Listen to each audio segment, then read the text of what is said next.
Hamdan ilaika ya Allah, salatan wa salaman alaika ya Rasulullah, amma ba'du. Yang sama-sama kita hormati Pak Pri, Pak Marwi, Pak Bazarin selaku pembina Yayasan TPQ Darul Hijrah, Kepala Sekolah RA Ulil Albab, dan seluruh pengurus guru-gurunya, para wali santri, kepala lembaga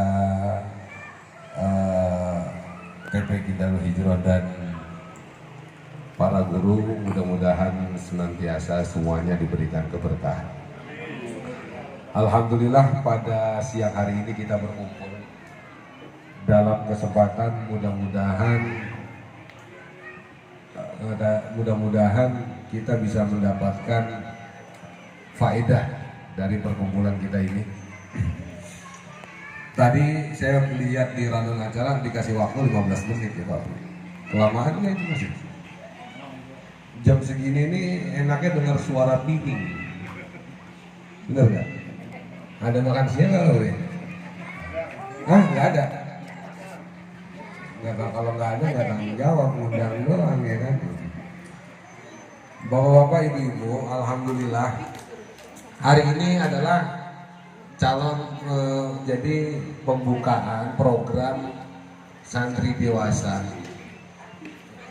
atau kaderisasi guru. Maksudnya tuh gini,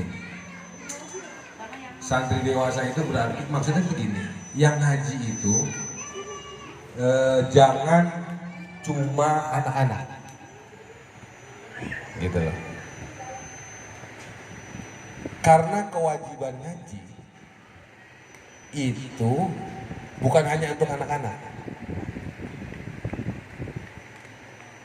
Yang tua pun, yang mau finish besok, pabrik kapan finishnya? Saya tak yakin kalau kita masing-masing nih yang tua tahu finishnya kapan, pasti berlomba-lomba ngaji. Bener nggak? Bener nggak? Nah, cuma kadang-kadang karena kita sendiri, termasuk saya nih ya, kagak tahu nih besok finish apa kagak, jadi santai.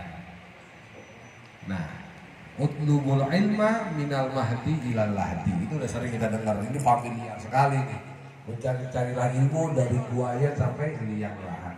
Jadi kewajiban, saya nggak tahu nih para guru, para orang tua di sini, ya kan, itu apakah memang sudah bisa baca Quran, sudah mahir, atau baru sekedar baru bisa baca Quran, atau ada mungkin yang belum bisa sama sekali baca Al-Quran. Nah, apa sih metode qiraati? Ya itu nanti diterangkan sama guru-guru qiraati, tanya aja secara privat. Yang jelas, membaca Al-Quran yang sesuai dengan hukum-hukum bacaannya itu wajib. Jadi jangan sampai nanti ketika kita membaca Al-Quran, ketika kita menjadi imam sholat, nama bapak-bapak, itu Al-Fatihahnya salah. Ya kan? Ibu-ibu ketika sholat, Al-Fatihahnya nggak benar. Nah, sedangkan kalau Al-Fatihahnya tidak benar, maka sholat kita tidak sah. Secara fikih, sholat tidak sah berarti tidak. Nah, ya kan? Kenapa Al-Fatihahnya nggak benar, nggak sah? Karena Al-Fatihah merupakan bagian dari rukun sholat. Rukun itu harus sempurna. Nah, jadi sekarang TPQ Darul Hijrah membuka kesempatan kepada semua para wali santri TPQ Darul Hijrah, masyarakat sekitar, membuka kelas dewasa. Tujuannya apa? Tujuannya, ayo mari sama-sama kita belajar ngaji, sama-sama kita tingkatkan kemampuan kita belajar membaca Al-Quran di sisa umur kita.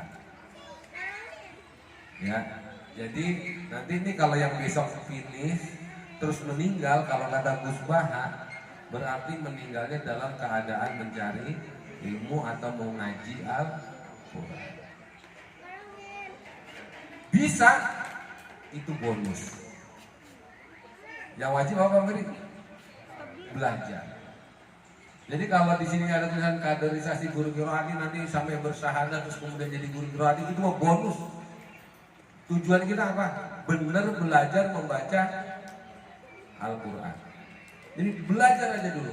Mulai dari mana? Dari jilid 1 nggak apa-apa. Kalau kita kadang-kadang kan nggak dibuka kelas dewasa begini kan, ngelihat anak apa malu kadang-kadang. Kadang-kadang jangankan kita yang udah tua sama anak-anak malu. Anak kalau udah gede dikit aja nih, masih TPQ udah malu.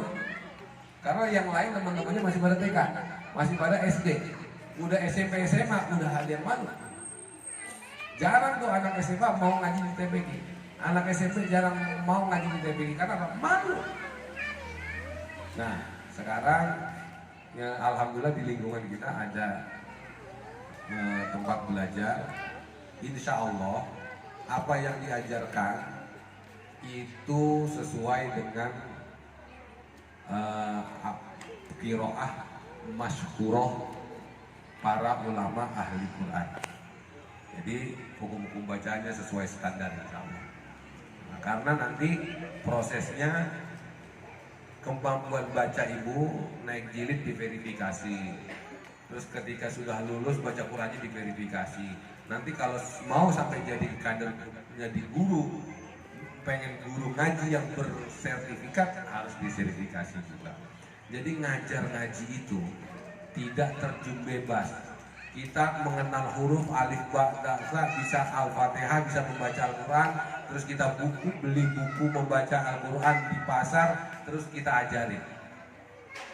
Nah, kalau kita ngajarinnya salah, yang tanggung jawab siapa nanti di akhirat? Karena kalau kata Pak Kiai Dahlan, jangan mewariskan bacaan Al-Quran yang salah karena yang benar itu mudah. Nah, Ustadz Adib nih ngajarin kita itu susah banget.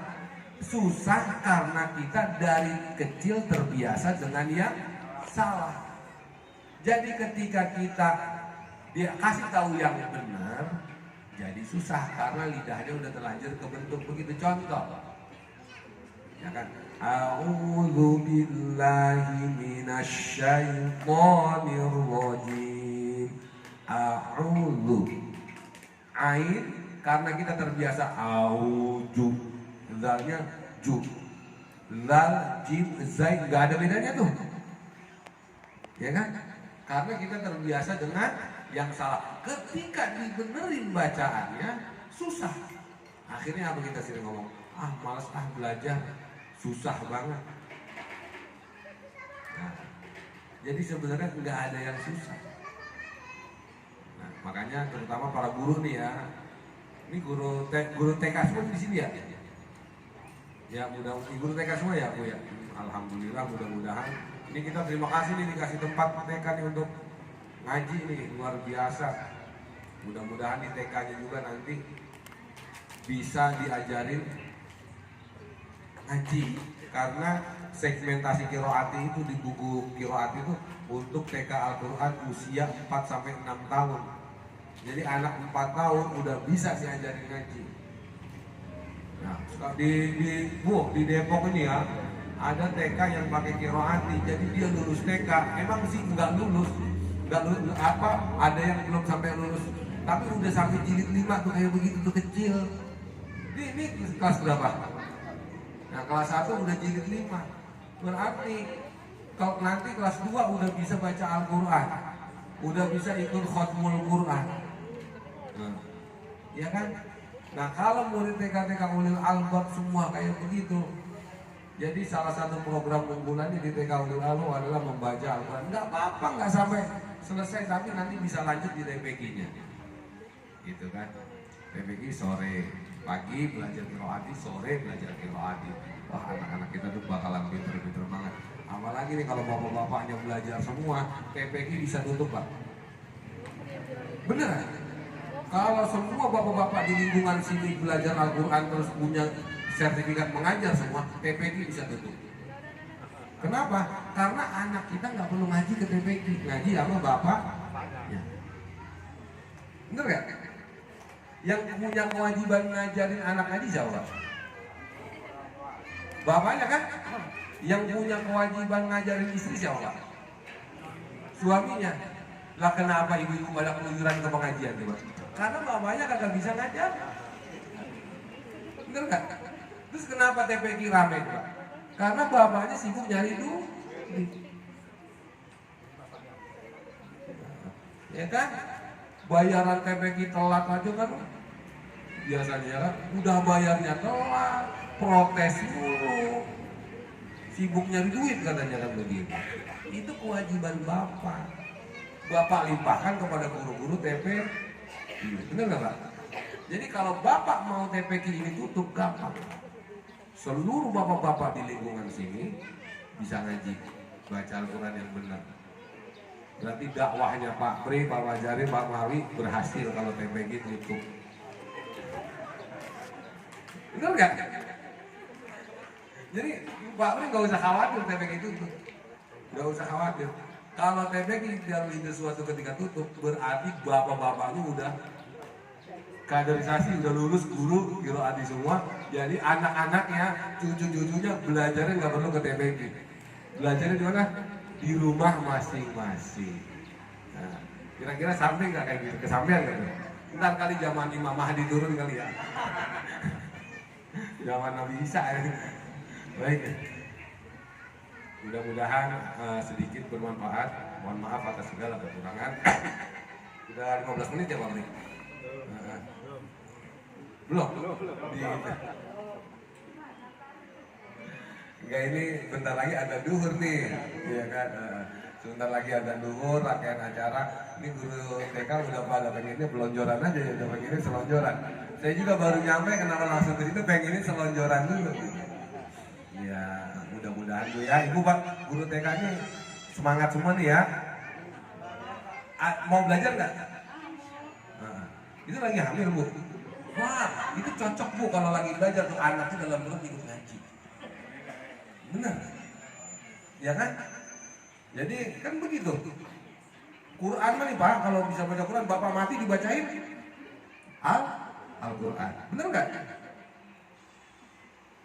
Punya hajat dibacain Al-Quran.